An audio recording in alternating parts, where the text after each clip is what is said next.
பேப்பரோட வந்தாரு. பிரஜனை பொழந்து எடுத்துட்டாரு. ஹவுஸ்மேட்ஸ் பத்தி நீங்க வந்துட்டு கதவு திறந்து விட்டா போங்கன்னு சொல்றதுக்கு நீங்க யாரு சார்? சேதுகிட்ட சொல்றேன்னு சொல்றதுக்கு நீங்க யாரு சார்? அதே மாதிரி இது வண்டி பக்கம் திரும்பிச்சுன்னா கண்டமாயிடும்னு சொல்றீங்க. அதே மாதிரி பால் ஊத்த போறேன்னு சொல்றீங்க. கர்மாவா அம்மாவுக்கா அப்பாவுக்கா ஃபேமிலிக்கான்னு சொல்றீங்க.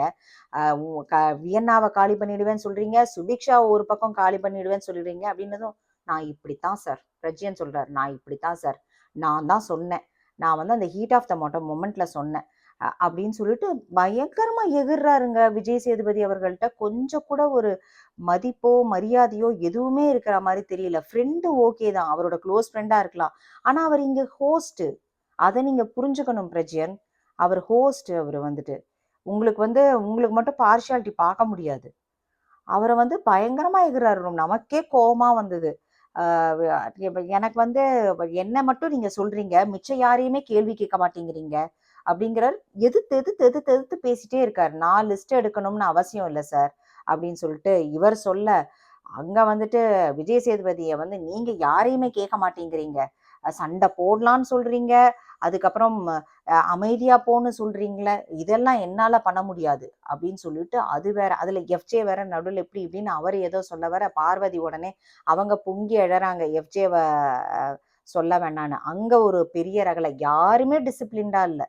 எல்லாரும் அவங்க கத்திக்கிட்டு இருக்காங்க. அப்புறம் அவரு வந்து உங்களுக்கு ஏதாவது டிசிப்ளின் கிளாஸ் எடுங்கன்னு சொல்லிட்டு அவருக்கு பயங்கரமா கோபம் வந்து விஜய் சேதுபதி அவர்கள் பிரஜ்யன் கூட புட்டப்பே பண்ண முடியாம கிளம்பி போயிட்டாரு.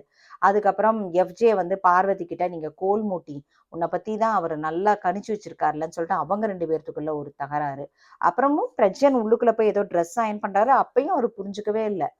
அவர் நான் சொல்றதை எதுவுமே கேட்க மாட்டேங்கிறாரு அப்படின்றாங்க. ஒரு பக்கம் சாண்ட்ரா வந்து அழுன்னு அழுகுறாங்க. அப்ப வந்து கமருதீன் வந்து இட்ஸ் ஓகே விடுங்க அப்படின்னு சொல்லியிருந்தீங்களா. ரொம்ப அசிங்கமா இருந்தது.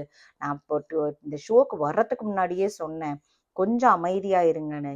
கேட்கவே இல்லை அப்படின்னு சொல்லிட்டு பயங்கரமா போச்சு. இன்னைக்கு வந்து எபிசோட் வந்து உங்களுக்கு எப்படி பிடிச்சிருந்தது? விஜய் சேதுபதி அவர்கள் வந்து எக்ஸ்பெஷலி இந்த 3 பேர் தான், பிரஜ்யன், திவ்யா அண்ட் சாண்ட்ராவை கிழிச்சு கிழிச்சு தொங்க விட்டுட்டாருன்னு சொல்லலாம். அவ்வளோ இதுவா இருந்தது.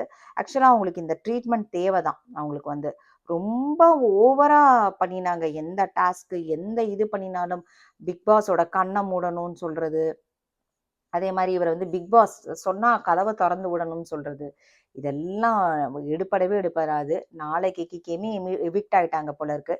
நாளைக்கு யாரை ரோஸ்ட் பண்றாங்கன்னு சொல்லி பொறுத்திருந்து தான் பார்க்கணும். இன்னைக்கு கமருதீனுக்கு நல்ல பேர் கிடைச்சது. தேங்க்ஸ் ஃபார் வாட்சிங்.